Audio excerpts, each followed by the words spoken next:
C'est probablement l'investisseur le plus connu de tous les temps et l'un des hommes les plus riches de la planète. Aujourd'hui, il est assis sur une fortune de plus de 150 milliards de dollars et depuis plus de 60 ans, il est à la tête de Berkshire Hathaway. D'ici la fin de l'année, il va prendre sa retraite et laisser sa place à Greg Abel, son successeur qu'il a lui-même choisi. Warren Buffett investit dans des dizaines d'entreprises et même si ses investissements sont connus de tous, en réalité, il nous cache bien des secrets. Ces investissements ne sont pas si complexes que ça, mais ils reposent sur une stratégie qui fait ses preuves depuis plus de 60 ans. En creusant un peu, on peut facilement deviner les règles qu'il a suivies pour investir. Et je t'invite à rester jusqu'à la fin de cette vidéo parce que tu verras non seulement dans quoi il investit, mais surtout quelle est sa stratégie d'investissement. Bref, laisse-moi te raconter les coulisses des investissements de Warren Buffett. Mais avant ça, on va repartir au début de l'histoire avec ses premiers investissements. Warren Buffett est né en 1930 dans le Nebraska aux États-Unis. Il est devenu millionnaire à 30 ans et milliardaire à 56 ans. En 1941, il n'a que 11 ans, mais il réalise déjà son premier investissement en bourse. Il achète des actions de l'entreprise City Service Company. Comme beaucoup d'investisseurs débutants, il manque de patience et revend ses actions beaucoup trop tôt. Évidemment, le cours de l'action continue de monter et il regrette très vite d'avoir vendu. Ce premier investissement, c'est aussi son premier regret et surtout sa première grande leçon. Il raconte souvent cette histoire pour expliquer aux débutants qu'en bourse, la patience est essentielle.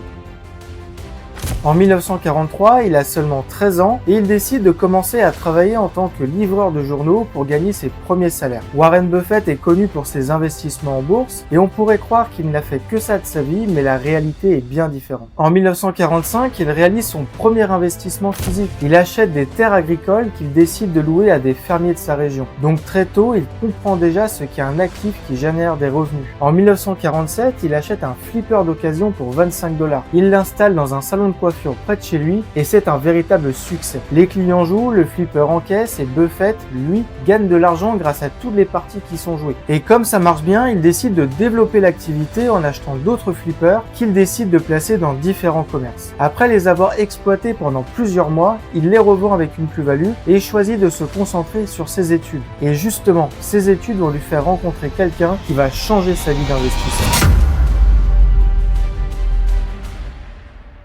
En parallèle de ses premiers investissements, Warren Buffett commence à étudier à l'université du Nebraska. Il candidate ensuite pour rejoindre la prestigieuse université d'Harvard, mais sa candidature est refusée. Et oui, Harvard a refusé Warren Buffett. Finalement, il a décidé de rejoindre la Columbia Business School et là, sa vie a pris un tout autre tournant. C'est à la Columbia qu'il rencontre le célèbre investisseur Benjamin Graham, qui est considéré aujourd'hui comme l'un des meilleurs investisseurs au monde. Buffett obtient son master d'économie en 1951 et tente naturellement de rejoindre l'entreprise de Benjamin Graham. Mais une nouvelle fois, sa candidature est refusée. Face à ce refus, il décide de travailler avec son père au sein de la Buffett Folk Company, où il vend des produits financiers. En 1956, Benjamin Graham revient finalement sur sa décision et décide de l'embaucher. Aux côtés de Graham, Buffett peut investir dans de très belles entreprises et c'est là qu'il acquiert une expérience précieuse et qu'il comprend à quel point il est important d'investir dans des entreprises de qualité et avec de bons fondamentaux. Et c'est exactement ce qui va poser les bases de toute sa stratégie d'investissement qu'on va décortiquer ensemble dans la suite de la vidéo.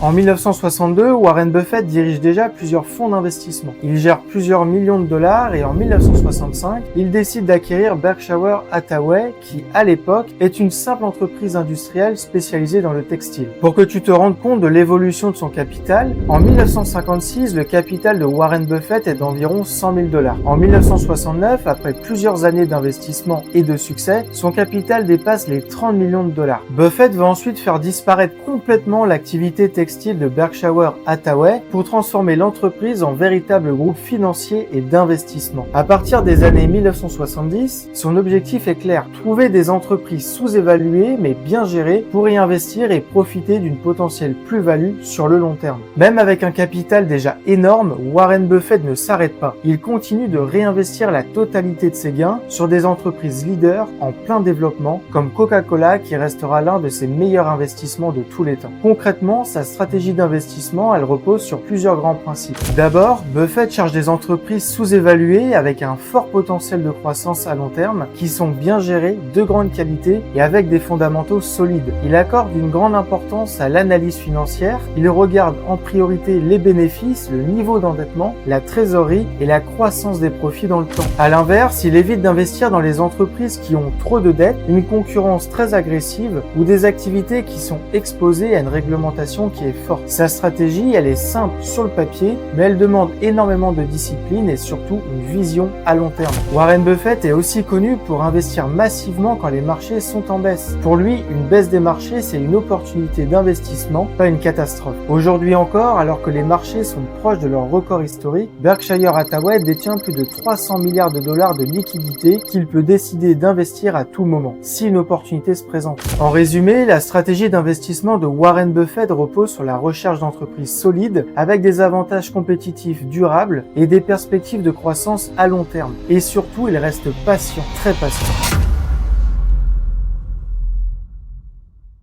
Aujourd'hui, Warren Buffett est devenu milliardaire grâce à ses investissements en bourse. Il détient des actions Apple, American Express ou encore Coca-Cola depuis des dizaines d'années et beaucoup d'investisseurs essayent de copier ses investissements. Mais le vrai secret de sa richesse et de son succès, ce n'est pas seulement sa stratégie d'investissement. Son succès, il repose sur 3 choses. La première, la stabilité émotionnelle. En bourse, tu dois être capable de penser par toi-même. Quand tu décides d'investir dans une entreprise, tu ne dois pas laisser l'avis des autres dicter tes décisions. Tu dois suivre les faits, les chiffres et ton raisonnement, pas tes émotions. Pour réussir en bourse, il ne faut pas forcément être le plus intelligent, il faut surtout être le plus discipliné. En réalité, tu dois être comme Warren Buffett, c'est-à-dire stable émotionnellement, ne pas céder à la panique, ne pas vendre à la moindre baisse et ne pas passer tes journées à lire l'actualité et à ne pas contrôler tes émotions. La deuxième chose, c'est que tu dois arrêter de chercher la nouvelle pépite. Beaucoup d'investisseurs cherchent la nouvelle poule aux œufs d'or, c'est-à-dire le prochain Apple ou la prochaine crypto-monnaie qui va exploser.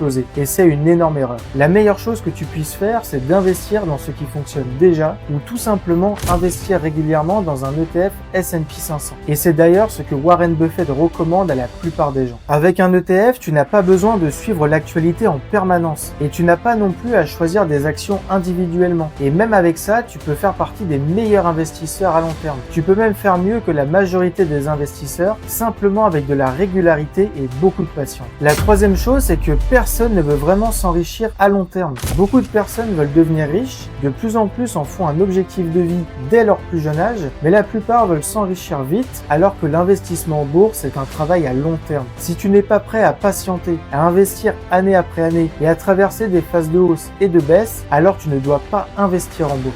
Warren Buffett a commencé à investir à 11 ans. Il est devenu milliardaire près de 45 ans plus tard. Et c'est seulement après plus de 70 ans d'investissement qu'il est devenu l'un des hommes les plus riches du monde. Et il a même dit une phrase qui est très connue aujourd'hui: la bourse est un moyen de transférer l'argent des impatients vers les patients. Et si tu veux t'inspirer de Warren Buffett, tu n'as pas besoin d'être un génie de la finance. Tu as surtout besoin de temps, de discipline et d'une stratégie simple que tu peux suivre pendant des années.